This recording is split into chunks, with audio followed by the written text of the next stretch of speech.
नमस्कार दोस्तों, कैसे हो आप सब। आई होप सब अच्छे होंगे।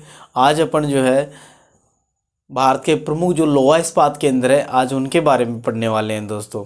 तो आज अपन जो है भारत के प्रमुख लोहा इस्पात केंद्र जो हैं, कौन कौन से लोहा इस्पात केंद्र कहाँ स्थित है, आज उनके बारे में देखने वाले हैं दोस्तों। तो चलो सबसे पहले देखते हैं, हम आपको बताते कि जितने भी जो आपके लोहा इस्पात केंद्र हैं वो कहाँ कहाँ स्थित हैं, उनके बारे में आप जो देखोगे आज कि कौन सी लोकेशन कहाँ स्थित है। तो आज अपन उनके बारे में देखने वाले हैं कि सबसे पहले पश्चिम बंगाल में दो लोकेशन है इनकी, दुर्गापुरा और बरनपुर की दोस्तों। तो आपको बता दें कि ये जो एरिया है हमारा पश्चिम बंगाल का है। तो एक दूसरी बात और कि आपको उसमें वहाँ पे जो है ये जो स्टेट्स की जो ये लाइनिंग है, ये आपको बॉर्डर नहीं मिलेंगे वहाँ पे, केवल और केवल अपना जो खाका चित्र है यही मिलेगा बाहर का दिया हुआ। ठीक है, तो आपको पश्चिम बंगाल में दोनों भरने हैं, बरनपुर और दुर्गापुरा। तो आपको बता दें कि ये जो हमने टिक लगाई है ये है दुर्गापुरा की दोस्तों, हमने यहाँ पे लिख दिया है डी। ठीक है दोस्तों, तो ये डी का मतलब है दुर्गापुरा। यहाँ पे ये वाला जो क्षेत्र है ये दुर्गापुरा का है दोस्तों, ये डी लिख दिया हमने यहाँ पे दुर्गापुरा। ठीक है दोस्तों, ये लिख दिया हमने डी। फिर इसके बाद में जो है बरनपुर भी जो है ये भी पड़ता है किसी में, पश्चिम बंगाल में, ये भी आपका पश्चिम बंगाल में ही पड़ता है। इसके बाद बोकारो और जमशेदपुर दोनों ही जो हैं, ये तो यहाँ पे तो है बोकारो और ये है आपका इधर जो है आपका बोकारो और जमशेदपुर, ये लिख दिया हमने जे। ठीक है दोस्तों, तो ये हो गए हमारे दोनों ही जो है ये पड़ते हैं झारखंड में दोस्तों, यानी कि जमशेदपुर और हमारा दूसरा जो है बोकारो, ये दोनों ही जो है किस में पड़ते हैं, झारखंड में पड़ते हैं दोस्तों। इसके बाद बात करें हम जो है उड़ीसा में तीन क्षेत्र है, राउरकेला, पारादीप और गोपालपुरा। ये देखिए दोस्तों, आपका ये हो गया राउरकेला, ये हो गया आपका पारादीप और ये हो गया आपका गोपालपुरा। ठीक है दोस्तों, इसमें तीन लोकेशन याद करनी है आपको। ठीक है, राउरकेला, पारादीप और गोपालपुरा। इसके बाद में अपन आंध्र प्रदेश में विशाखापट्टनम, ये वाला जो क्षेत्र है विशाखापट्टनम का है। इसके बाद कर्नाटक में विजयनगर और भद्रावती। कर्नाटक जो है आपका ये रहा, इधर तो है विजयनगर और ये है आपकी भद्रावती दोस्तों, BH का मतलब भद्रावती। और इसके बाद में हमारा आता है तमिलनाडु में पड़ता है सलेम, ये आपका तमिलनाडु में जो है सलेम है दोस्तों। यहाँ पे लिख देते हैं सलेम,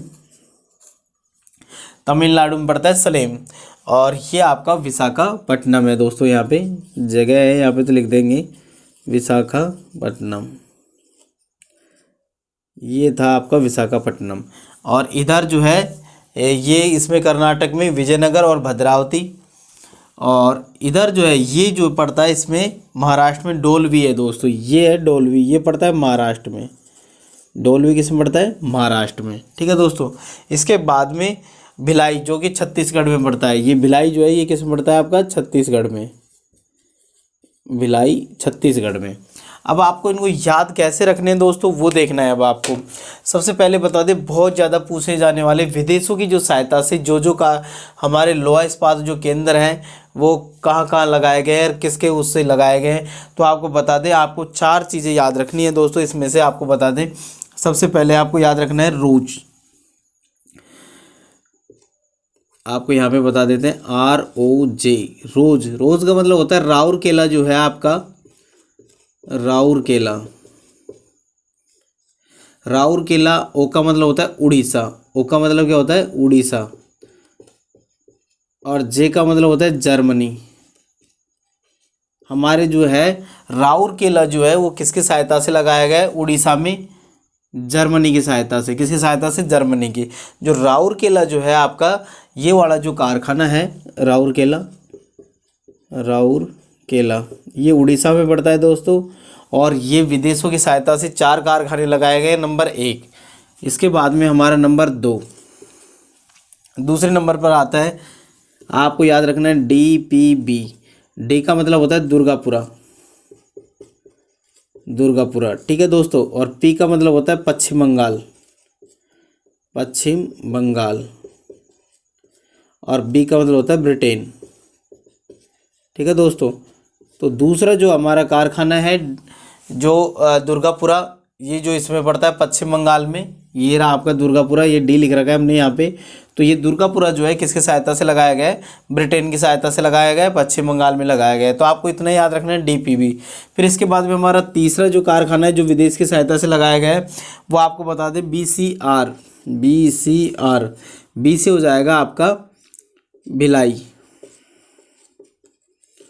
और ये सी से हो जाएगा आपका छत्तीसगढ़। छत्तीसगढ़ में भिलाई जो कारखाना है वो छत्तीसगढ़ में, और आर का मतलब हो जाएगा रूस। ठीक है दोस्तों, तो भिलाई जो कारखाना है आपका छत्तीसगढ़ में, ये किसकी सहायता से? रूस की सहायता से, और कहाँ लगाया गया है? छत्तीसगढ़ में। तो DBCR याद रखना है आपको। और जो चौथा जो कारखाना लगाया गया है आपका वो BCR के बाद में हो जाएगा BJR। बी का मतलब बोकारो, जे का मतलब हो जाएगा झारखंड, और आर का मतलब हो जाएगा रूस दोस्तों। ठीक है, तो ये जो है यानी कि बोकारो जो है ये भी झारखंड में लगाया गया, किसकी सहायता से? रूस।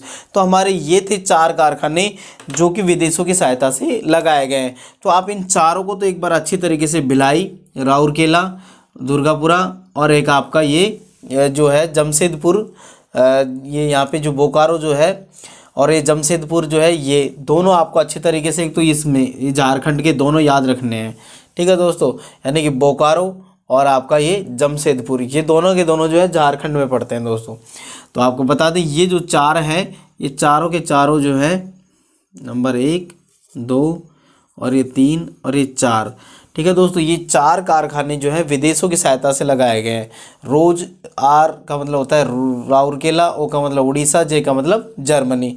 तो राउरकेला कहाँ लगाया गया है और ये किसकी सहायता से लगाया गया है? आपसे जो है क्वेश्चन बन भी सकता है इसका भी, आपका 1 नंबर का उसमें।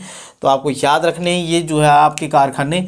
और दूसरी बात आपसे ये पूछ लिया जाए कि लोहा अयस्क क्षेत्र के निकट तो कौन कौन से कारखाने लगाए गए हैं, कोयला क्षेत्र के निकट कौन कौन से कारखाने लगाए गए हैं? तो सबसे पहले आपको बता दें कि बरनपुर, ये रहा आपके जो है सबसे पहले दुर्गापुर, बरनपुर, बोकारो, दुर्गापुरा और बरनपुर, ये दुर्गापुरा, ये बरनपुर, और इसके बाद में बोकारो, झारखंड। ये तीनों जो है, ये तीनों कारखाने जो हैं ये कहाँ पे लगाए गए हैं दोस्तों? ये बरनपुर और आपका जो है ये अधिकतर जो है, और बरनपुर, कुल्टी, दुर्गापुरा और बोकारो, ये तीनों के तीनों जो क्षेत्र हैं ये जो है आपके लोहा अयस्क यानी कि जो है आपके कोयला क्षेत्र के निकट लगाए गए हैं। ये किसके निकट लगाए गए हैं? कोयला क्षेत्र के निकट। और इसके बाद में ये वाला जो क्षेत्र है आपका यहाँ से लेकर यहाँ तक का, ये लोहा अयस्क क्षेत्र के निकट लगाए गए हैं दोस्तों। किसके निकट? लोहा अयस्क क्षेत्र के निकट लगाए गए हैं। इसके बाद में बात करते हैं इन तीनों की। ये तीनों भी जो है आपका स्लेम है, और ये भी जो है आपके, ये भी लोहा अयस्क क्षेत्रों के निकट ही लगाए गए हैं। किसके निकट? और ये एक ऐसा कारखाना है जो कि समुद्र यानी कि बंदरगाह पर स्थित है। ठीक है दोस्तों, तो इससे जो है ये बंदरगाह पर स्थित है। कौन सा? विशाखापट्टनम वाला। और ये जो मेन जो आपसे पूछे जाते हैं, ये जो भिलाई है, ये भी आपका जो है यानी कि भिलाई जो क्षेत्र है ये भी जो है लोहा अयस्क क्षेत्र के निकट पाया जाता है अधिकतर, यानी कि लोहा अयस्क जहाँ पे मिलता है उन्हीं क्षेत्र के पास में ये है। तो ये तीनों तो जो है लोहा अयस्क के, और ये तीनों जो हैं आपको बता दें जमशेदपुर, और ये जो ये आपका बोकारो है और दुर्गापुरा है और आपका बरनपुर, ये जो है कोयला क्षेत्रों के निकट लगाए गए हैं दोस्तों। आपको इनको अच्छी तरीके से याद रखना है। और इसके बाद में जमशेदपुर, ये कारखाना एक ऐसा कारखाना है जमशेदपुर का जो कि लोहा अयस्क और कोयला के खदानों के बीच में लगाया गया है। और जमशेदपुर से यहाँ से जो है लगभग 240 किलोमीटर की दूरी है कोलकाता बंदरगाह की। इसीलिए ये एक जो है जिसको अपन टिस्को कहते हैं, Tata iron and steel company के जो कारखाना लगाया गया है जमशेदपुर में, तो ये जो है यानी कि लोहा अयस्क और कोयला क्षेत्र दोनों के निकट स्थित है। तो आपको ये ध्यान रखना है, टाटा इस्पात का जो कारखाना है ये जो है लोहा अयस्क और किसके मध्य में है? कोयला क्षेत्र के मध्य में है ये जमशेदपुर वाला। तो आपको इनको एक बार अच्छी तरीके से देख लेना है, और किसकी लोकेशन कहाँ है ये आपको फिर से एक बार जो है, इसको आप जब खाली मैप लेकर के फिर एक बार रिवाइज करोगे तो आपके अपने आप समझ में आ जाएगा। तो ये थे आज के हमारे लोहा अयस्क जो लोहा इस्पात के जो मुख्य जो केंद्र हैं उनके बारे में आपको बता दिया है। तो एक बार आप खाली मैप में एक बार भर के ज़रूर देखना दोस्तों इसको, तब जाके आपका अपने आप समझ में आ जाएगा। थैंक यू दोस्तों, आज के लिए इतना ही। अब एक बार आप इसका स्क्रीनशॉट ले सकते हो दोस्तों। Thank you.